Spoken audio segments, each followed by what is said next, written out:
The first step in our production pipeline was creating the screenplay. We came across a project in the Augmented Environment Lab based on the Mad Tea Party in Lewis Carroll's Alice in Wonderland. The project is called Alice's Adventures in New Media. We decided to approach the commercial as a movie trailer because it is focusing on using AR as a storytelling medium and refashioning of conventions used in film. Next, we filmed our storyboard. We used the green screen in the TSRB to shoot all of our footage. We shot most of the footage from the point of view of the player in the game. It was key that we had a green screen so that we could create the fanciful world. The only real objects in the scene are the tables, chairs, and the two characters. We then added still pictures to create the environments using Final Cut Pro.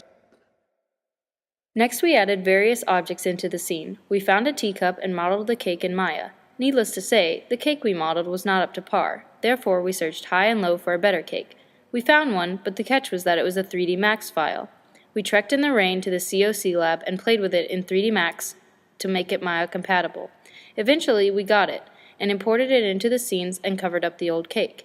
In order to make the objects appear seamlessly integrated into the scene, we added reflections to the teacups. To do this, we used Maya and the reflection matte feature. We figured that creating and animating a flame in Maya would be complicated, and a huge amount of time would have to be committed to it, time that we didn't have. So we went to Motion to create the flame. We imported it into Final Cut Pro and added the transition of the flame there. Motion was used to create the feel of augmented reality. We used a tint filter and a bad TV filter on the two characters. To do that, we created a matte to isolate the characters from the table. Next, we used keyframes in Motion to fade the effect out and return it to normal style. We liked the original drawings of the title cards because they had a whimsical feel that fit the rest of the video. So we took the images from the storyboard and traced them in Illustrator. After a few manipulations, we created our title scenes. To create the warping effect, we used a filter in Final Cut Pro. For the voiceover, we had a friend read the title cards aloud and record himself. We then imported the recordings into Final Cut Pro.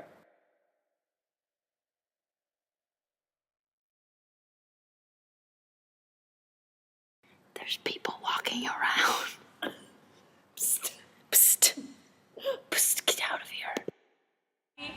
Well, you're supposed to be a mouse, so it's because he's on a stool wearing a giant hat. Andy's just taller than you in general, and then you're in a tiny train.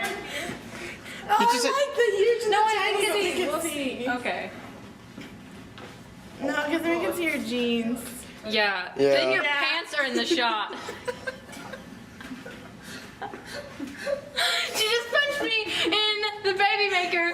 Excuse me, I'm gonna need that later. I'm in a magical